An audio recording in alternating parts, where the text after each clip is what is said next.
오늘 저는 어떻게 변화를 대처해 나갈 것인가라는 제목으로 말씀을 나누겠습니다. 여러분도 그러하시겠지만 요즘 저의 기도와 묵상, 모든 생각과 마음은 오직 하나로 모아지고 있습니다. 이 코로나 이후에 지금 일어나고 있는 일들에 대한 것입니다. 우리가 이 코로나는 너무 많은 것을 이 변화를 지금 주고 있죠. 그래서 이 변화에 대해서 어떤 분은 지금 실제로만 느끼는 분이 있고 잘 느끼지 못하는 분도 있을지라도 이 모두가 지금 아주 굉장한, 어찌 보면 인류의 역사상 가장 큰 변화의 한가운데 있다 해도 과언이 아닌 것입니다. 어린 자녀들을 가진 우리 부모님들은 이 학업에 대한 변화를 어떻게 이걸 감당해야 될지 굉장한 고민이 될 것이고, 또 나이 드신 분은 건강에 대한, 이 면역에 대한 부분을 어떻게 이걸 또 회복하고 이 건강한 삶을 살아가야 될지, 또 기업이나 가정이나 여러 가지 현실에 부닥치는 분들은 더없이 이런 변화의 가운데 있을 것입니다. 자, 오늘 본문으로 돌아오면 초대교회와 지금 빌립보 교회는 굉장한 변화의 기로에 있는 것입니다. 그야말로 유대교로 다시 돌아갈 것이냐, 아니면은 새로운 세계 질서와 새로운 예수 그리스도의 말씀으로 세워지는 교회로 나갈 것이냐, 바로 그 기로에 서 있는 자들이 누구죠? 바로 손할례당, 교회로 들어와서 구약의 할례를 주장하고 있는 이 할례를 받아야 된다고 하는 거짓 교사들입니다. 이 사람들은 대부분 유대교회에서 컨버트한 사람이에요. 그러니까 새롭게 예수 믿기로 고백한 사람들인데, 이게 옛날 버릇을 곧 떼어놓기가 너무 어려우니까 이방인들 혹은 여자들은 이 남자들, 어린아이들 혹은 그 히랍 지역에 있는 사람들도 다 구약의 할례를 받아야 된다라고 하는 이 참 말도 안 되는 논리를 가지고 들어왔는데, 이 논리가 먹히고 있는 거예요. 그래서 지금 초대교회가 지금 완전히 붕괴 직전까지 가는 이 어려움에 있습니다. 바울이 이 사람들에 대해서 얼마나 강경하게 표현했는지 빌립보서 3장 2절에 보니까 뭐라고 했냐면 개들을 삼가고, 이 사람들을 표현한 말입니다. 그리고 행악한다. 행악한다는 건 뭐냐면 겉과 속이 다르다. 말로는 진리를 선포하지만 악으로는 안에 있고, 이 다음에 몸을 상해하는 일이 뭐냐면 바로 할례로 자기의 몸을 상해하는, 예수님 안에 들어왔는데 할례를 계속해서 시키는 이 일을 얘기를 했어요. 그러면서 자기의 체험을 얘기하면서까지 교우들을 도닥입니다. 빌립보서 3장 5절 보면 나는 8일 만에 할례를 받고 이스라엘 족속이요 베냐민 지파요 히브리인 중에 히브리인이요 율법으로는 바리새인이요. 자기가 어떤 존재였는지, 그랬던 내가 예수 그리스도를 만나서 이렇게 변화되고 참복음을 알았는데 도대체 이게 뭐냐라고 얘기를 하는 거죠. 그러면서 이 빌립보서의 지금 본문이 뭐죠? 이런데 힘 빼지 마라. 이거 다 배설물로 여겼다. 이제 남은 시간을 그 경주로 달려가자. 그래서 자꾸 뒤돌아보지 말고 과거에 붙잡지 말고 위에서 부르신 부르의 상을 위하여 달려가자. 이게 우리 지난주에까지의 말씀이었던 것입니다. 그리고 오늘 본문 말씀이 이 할례에 대한 종결적인 결론입니다. 자, 우리는 이 같은 바울의 이 모습을 통해서 당시의 변화에 대한 사람들의 모습을 보게 됩니다. 어떤 변화의 기점에 서 있지만 지금 초대교회와 빌립보 교회는 움직이지 않으려고 하는 거예요. 옛날에 그 모습이 좋은 거예요. 그래서 우리는 또 그 당시의 초대교회를 통해서 세상의 변화를 인지하게 되고, 세상은 교회를 통해서 다시 복음을 통해서 재해석되게 되는 것입니다. 그렇다면 이 같은 바울의 모습을 통해 우리는 그리스도인이라면은 이 변화에 대해서 어떤 기본적인 자세를 가지고 있어야 될까를 한번 살펴봤으면 좋겠어요. 그것은 바울이 가졌던 이 변화에 대한 매뉴얼입니다. 기본적으로 많은 종교들이 운명이라는 단어를 굉장히 많이 씁니다. 나는 이렇게 태어났어. 그런데 유독 기독교만이 도전과 응전이라고 하는 변화에 대해서 가장 민감하게 대처하는 것이 기독교입니다. 그리고 지난 2000년 동안 기독교는 수많은 변화에 대해서 올바른 선택을 하면서 왔기 때문에 이 기독교의 2000년의 역사는 변화의 역사라고 할 수 있는 것이죠. 자, 우리가 이 빌립보의 도식을 보면은 제가 한번 말씀을 드렸는데, 첫 번째 가장 이 삼각구도로 볼 때 가장 윗부분은 복음이 있는 거예요. 예수 그리스도의 복음. 근데 그 밑부분은 뭐죠? 그 예수 그리스도의 복음을 만난 바울, 복음을 만난 나. 그리고 오른쪽으로 가면은 뭐가 있죠? 복음이 필요한 사람들.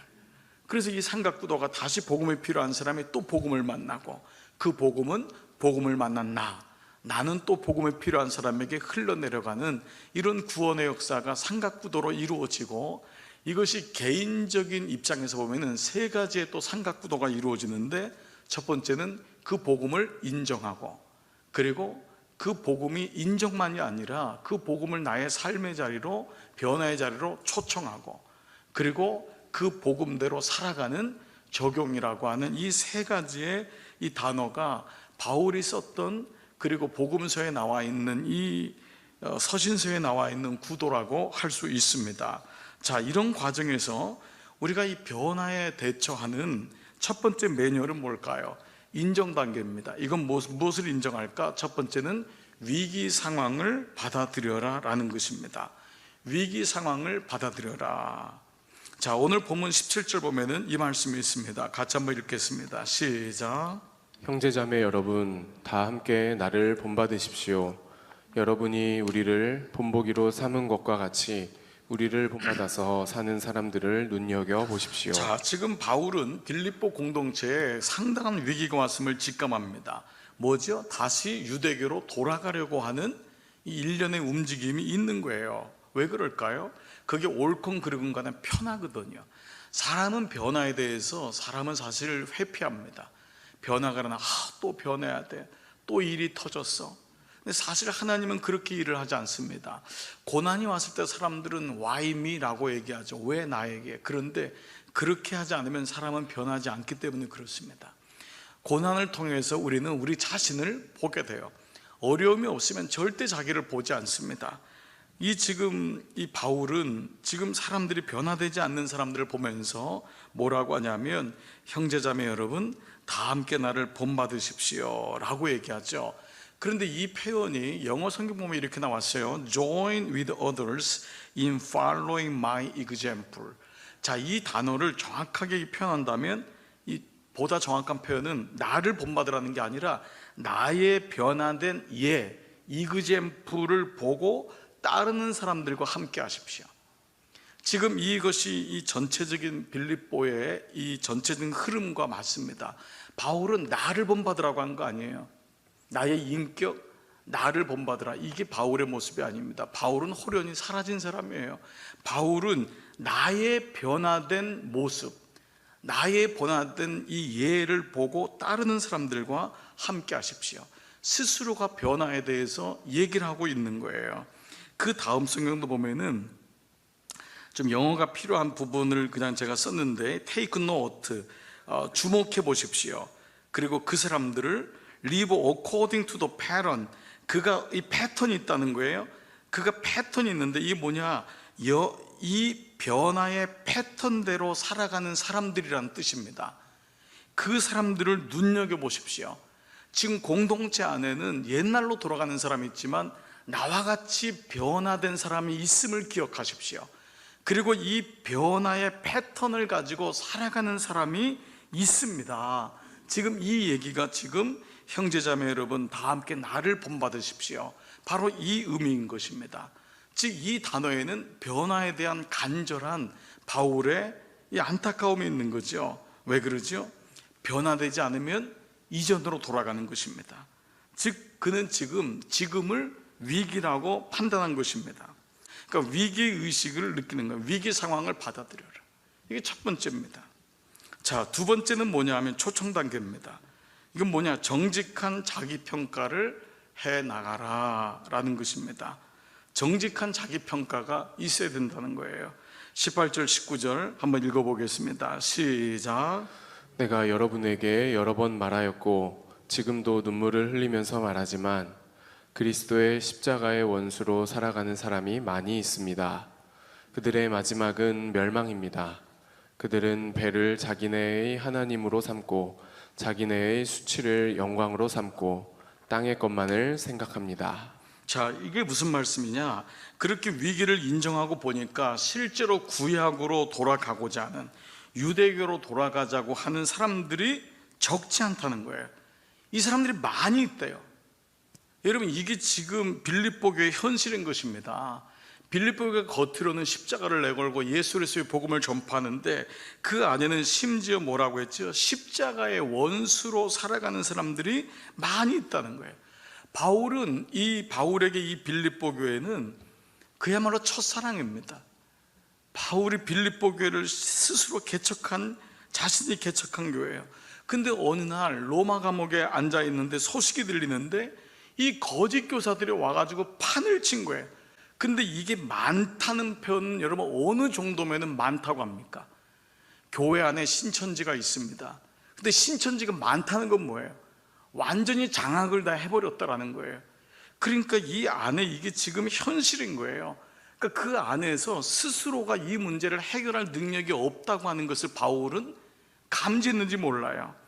정직한 자기의, 그것이 영적이든 가정적이든 기업적이든 자녀를 위한 평가를 내릴 때, 비로소 내가 너무 방만했구나, 비로소 내가 너무 인생을 자만했구나, 비로소 내가 너무 살아있었구나, 교만했구나, 하나님 없이도 그냥 대충 가면은 가는 줄 알았구나 라는 것을 깨닫는 현실 감각이 돌아오기 시작합니다. 예배가 무엇일까? 여러분도 그렇겠지만 목회자인 저는 주일날 아침에 올 때마다 이런 생각이 많이 들어요. 교인들은 무엇을 원하여서 예배를 올까? 예배를 드린다는 게 뭘까? 요즘같이 코로나 때문에 예배를 드리지 못할 때 예배에 대한 질문이 더 많아져요. 진짜 예배가 뭘까? 진짜 예배 중에 하나는 자기 상태를 확인하게 되는 게 예배입니다. 예배를 통해서 위로도 받고 예배를 통해서 치유도 경험하지만 그건 그 다음 단계예요. 내 상태가 어떤지를 어디서 확인할 수 있어요? 드라마를 보면서 내 상태를 확인할 수 있나요? 여러분, 소풍 가셔서 내 상태를 확인할 수 있나요? 내 지금 상태가 어떤지를 유일하게 알려줄 수 있는 데는 예배밖에 없어요. 그래서 언제 예배가 은혜와 감격이 되느냐? 바로 자기 평가가 정직하게 이루어질 때예요. 이때 예배가 은혜가 됩니다.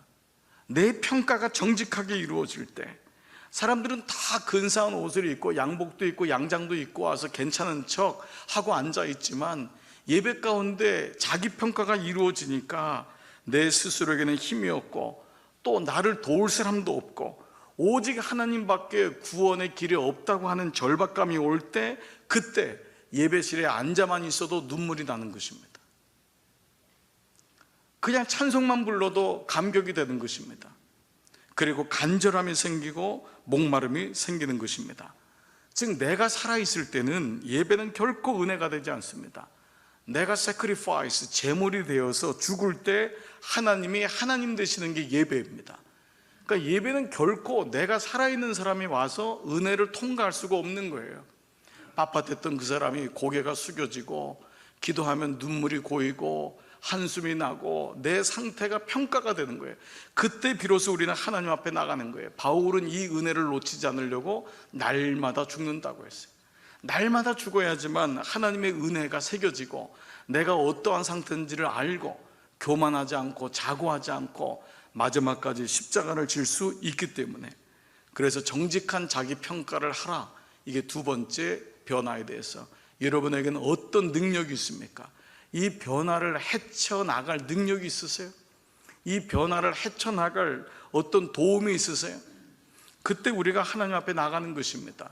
그리고 내 정직한 고백을 하고 자기 평가를 할 때 비로소 그 다음 단계로 나갈 수 있다는 것이죠. 세 번째, 마지막 단계는, 첫 번째가 바로 이 우리가 구조 속에서 인정, 두 번째가 초청, 세 번째는 적용이라고 하는 단계입니다. 바로 믿음의 시나리오를 쓰라라는 것입니다. 믿음의 시나리오를 써보라. 빌립보서 3장 20절부터 21절 같이 오늘 본문 보겠습니다. 시작. 그러나 우리의 시민권은 하늘에 있습니다. 그곳으로부터 우리는 구주로 오실 주 예수 그리스도를 기다리고 있습니다. 그분은 만물을 복종시킬 수 있는 권능으로 우리의 비천한 몸을 변화시키셔서 자기의 영광스러운 몸과 같은 모습이 되게 하실 것입니다. 자, 첫 번째 단어가 뭐죠? 그러나 지금 이렇게 상황 내 안에서 아무 능력이 없고 나는 로마 감옥에 있기 때문에 너희에게 가서 도와줄 수도 없고, 그러나 기억하십시오. 여러분의 시민권은 하늘에 있다. 땅에 있는 것으로 살지 말아라. 하늘을 꿈꾸는 사람이 되라. 하늘나라에 있다는 것은 하늘의 공간이 아니라 하나님 나라라고 하는 지금 여기에 있다. 지금 그곳에서 다시 하나님 나라를 꿈꾸고, 그저 이우스 이탈리쿰이라고 하는 그 안식처에 거기 머무르지 말고 여러분 스스로가 일어나서 그 하나님 나라의 그 꿈을 여러분이 있는 그곳에서, 그래서 그곳으로부터 우리는 구주 예수 그리스도를 기다리고 있고, 그분은 만물을, 내가 지금 당하고 있는 모든 것들을 복종시킬 수 있는 권능으로 우리의 비천한 몸, 낮은 몸, 이 비천하다는 것은 지금 낮은 땅의 모습을 변화시킬 수 있는 유일한 능력이다 라는 것을 얘기하고 있습니다. 여러분, 이 소설도 자기에게 적용이 되면은 어느 순간 이것이 현실이 되고 내 것이 된다는 말이 있습니다. 말 같지 않은 소설도 거기 내가 주인공이 되면 소설이 아니라 현실이 된다는 것입니다. 믿음의 시나리오를 쓴다는 것은 믿음의 나의 시나리오를 쓰는 것입니다. 여러분이 오늘 말씀을 듣고 있지만 모든 상황은 다 다릅니다. 말씀드린 대로 변화에 대한 요청을, 여러분 영적인 변화를, 위기를 겪는 사람, 가정적인 위기를 겪는 사람, 여러분 도덕적인 위기를 겪는 사람, 경제적인 위기를 겪는 사람, 기업적인 위기를 겪는 사람, 건강의 위기를 겪는 사람, 여러 면이 다르지만 이제는 그것이 세 번째 적용은 바로 믿음의 시나리오를 쓰는데 나의 시나리오를 쓰는 것입니다. 바로 나에게 하나님이 지금 여기서 어떻게 뜻을 이루어 나가실까라는 것입니다. 정직한 자기평가를 통과한 사람, 눈물을 통과한 사람, 하나님을 바라보는 사람은 이제 하나님 나라가 어떻게 이루어질지를 보는 한 단어, 그러나를 선포하셔야 됩니다. 그러나, 그럼에도 불구하고 하나님 나라는 지금 여기서 일어난다. 그럼에도 불구하고 다 어렵고 다 못 살겠다 그러고 다 죽겠다고 하는 이때도 지난 기독교 2000년은 이걸 뚫고 나왔고, 하나님의 사람들은 그 어려운 때의 변화를 선택했고 올바른 변화를 선택했기 때문에 우리는 이겨나갔다라고 하는, 우리 가정도 하나님 나라를 꿈꿀 수 있고 우리 기업도 하나님 나라를 꿈꿀 수 있고, 바로 믿음의 비전을 보는 것입니다. 그래서 하나님 나라가 지금 이곳 나의 삶의 현장에서, 그것이 비록 작은 부분일지라도 구름의 작은 조각을 받고, 그 엘리야가 뭐라고 하는가? 비가 오나이다. 비가 오나이다. 작은 구름이, 손바닥만한 구름이 오는데 그것을 붙잡고 하나님의 비전으로 봤던 것처럼 너희 안에 이제는 하나님 나라의 시민권이 있음을, 너희의 모든 삶은 하늘나라에 있음을, 하나님께 있음을 잊지 마라 라는 것입니다. 아들을 군대에 보내고 첫 면회를 했던 어느 어머님의 그 편지가 있어서 여러분에게 소개해드리면서, 오늘 이 말씀이 전체를 보면서 우리 삶 속에 작은 구름 하나가 얼마나 놀라운 능력이 되고 우리가 변화 속에서 새롭게 힘을 낼 수 있을 것 같아서, 우리 모두 아버지요 어머니요 또 자녀들도 동일한 마음을 느낄 것 같아서 오늘 이 말씀을 들으면서 말씀을 마감하겠습니다. 드디어 그날이 왔다. 군에 입대한 아들을 첫 면회하는 날이다. 혹시 빠진 것이 있나 해서 밤새 잠을 설쳤다. 강원도 초롱군 산으로 온통 둘러싼 이곳이 아들이 있는 곳이구나. 면회 신청을 하고 기다리면서 짧은 머리, 주먹만한 얼굴을 한 똑같이 생긴 그 수많은 병사들이 나오는데도 한눈에 아들을 알아보니 신비로운 사랑의 능력이다. 면회실로 아들이 왔다. 나는 두 팔을 활짝 벌려 아들을 안았다. 얼굴을 부비며 아이고 장한 내 새끼 수고했어. 아들을 군대에 보낸 어머니는 따뜻한 잠자리가 오히려 가슴이 아프다. 맛있는 반찬 하나도 입에 넣지 못하고 현관에 놓인 아들 신발만 보아도 마음이 저리고, 아들 방에 들어가 이리저리 둘러보면 그냥 눈물이 나온다. 그 아들이 지금 내 눈앞에 있다. 나는 할 말을 잃고 그냥 내 새끼 하고 쳐다만 보았다. 그런데 아버지가 잠시 자리를 비운 사이 아들이 나에게 심각한 말을 했다. 엄마, 근데 나 요즘 너무 힘이 들어요. 고참 하나가 나를 얼마나 못 살게 하는지 매일 아침 연병장을 돌고 보고한 후에 식사를 하라고 해요. 엄마, 나는 천식이 있잖아요. 뛰는 것도 너무 힘든데 그래서 식사도 하지 못해요. 정말 죽겠어요. 그냥 개그장 떼고 한판 싸우고 싶어요. 나는 순간 숨이 멈추고 힘이 다 빠졌다. 잠시 호흡을 가다듬고 하나님께 기도했다. 하나님, 뭐라고 말하지요? 어떻게 하지요? 아들에게 얘기했다. 아들, 아마 그 고참이 자기가 졸병일 때보다 내가 편해 보여서 그러나 보다. 연병장을 잘 돌아라. 괴로워하면서 억지로 돌지 말고 이왕이면 감사한 마음으로 돌아라. 또 찬양하며 돌려무나. 너 찬양 좋아하지 않았니? 그리고 다 돈 다음에 고참에게 가서 고맙다고 해라. 어찌되었든지 그 많은 사병 중에 너에게 관심을 가지는 것은 고마운 것 아니냐? 잊지 말 것은 하나님은 우리의 모든 상황에서 모든 것을 선으로 바꾸신다고 하지 않았니? 우리 하나님이 너를 도와줄 거야. 내가 말하고도 미안한 마음으로 떨어지지 않는 미안한 발걸음을 옮겨 집으로 온 뒤 나에게는 새로운 일거리가 생겼다. 시간을 보니 마침 새벽기도가 마친 시간이 아들이 연병장을 도는 시간이어서 나도 그 시간에 동네에 있는 초등학교 운동장을 돌았다. 그리고 돌면서 하나님께 기도했다. 하나님 아시죠? 눈물이 쏟아졌다. 걱정 반, 염려 반. 아이가 그러다가 정말 쓰러지는 건 아닐까? 어떡하지? 괜히 얘기했나? 모든 생각을 내려놓고 좋으신 하나님을 찬양했다. 그렇게 아들은 연병장을, 나는 운동장을 함께 돌았다. 한 달이 다 될 무렵 아들에게 편지가 왔다. 세상에서 가장 사랑하는 어머니께 라는 이름으로 시작되는 편지를 읽으면서 나는 다시 하염없이 눈물을 흘렸다. 어머니, 나는 오늘에서야 하나님이 어떤 분이라는 것을 알았습니다. 그동안 연병장을 돌면서 나는 사실 하나님이 너무 원망스러웠어요. 연병장을 묵묵히 돌라는 어머니의 말도 이해가 안 갔고, 어머니가 돌아가신 후에도 그 고참에게 어떻게 해서든지 끝을 내고 싶을 정도로 힘이 들었습니다.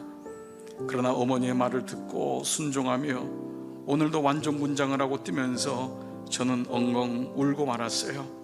지금까지의 구보 때에는 매번 천식으로 도중에 그만두거나 숨이 막혀 쓰러지곤 했는데 오늘은 아무 문제 없이 끝까지 뛸 수 있었기 때문이에요.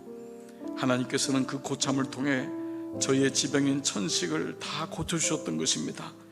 연병장을 다 돌고 그 고참이 너무 고맙다고 인사를 드렸더니 그 고참이 의아한 표정을 지으면서 내일부터 뛰지 말라는 것입니다.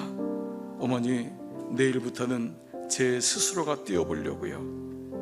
어머니, 저는 이제 알았습니다. 어머니의 하나님은 바로 저의 하나님이심을, 그리고 하나님은 참 좋으신 분이라는 것을, 어머니에게 이 기쁜 얘기를 어머니가 좋아하시는 할렐루야라는 말로 끝내면서 보내드립니다. 할렐루야. 하나님께 감사했다. 하나님 감사합니다. 정말 감사합니다. 그리고 하박국 3장 18절 말씀을 다시 한번 고백하였다. 나는 여호와를 인하여 즐거워하며 나의 구원의 하나님을 인하여 기뻐하리로다. 한 어머니의 간증이고 고백 같지만 이 얘기는 우리 모두의 이야기가 될 것입니다. 사랑하는 여러분, 변화는 두려운 것이 아닙니다. 때로 변화가 오면 죽을 것 같고 이 땅에 아무 소망이 없어 보이는 것이 현실입니다.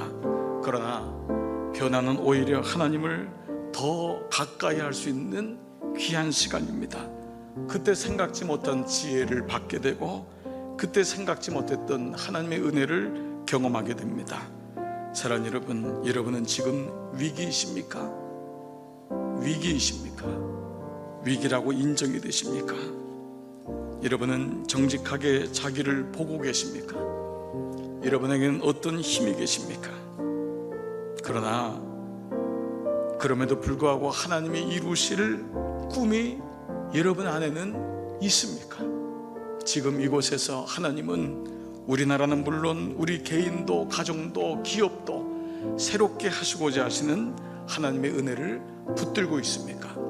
오늘 이 놀라운 은혜가 빌립보 교회를 새롭게 한 것처럼 여러분의 가정도 새롭게 하시고 여러분의 마음도 새롭게 해요. 다 어렵고 다 힘들고 이게 언제 끝날지 모른다라고 하는 그 일상의 말에서부터 이제 우리는 한 걸음 더 나가서 분명히 하나님 여기에도 뜻이 있음을 고백하고 더 이전에 경험하지 못했던 놀라운 은혜와 인사이트를 가지고 주님 앞에 엎드리고 다시 힘을 내서 달려가는 이런 모두 되시기를 주의 이름으로 축복합니다.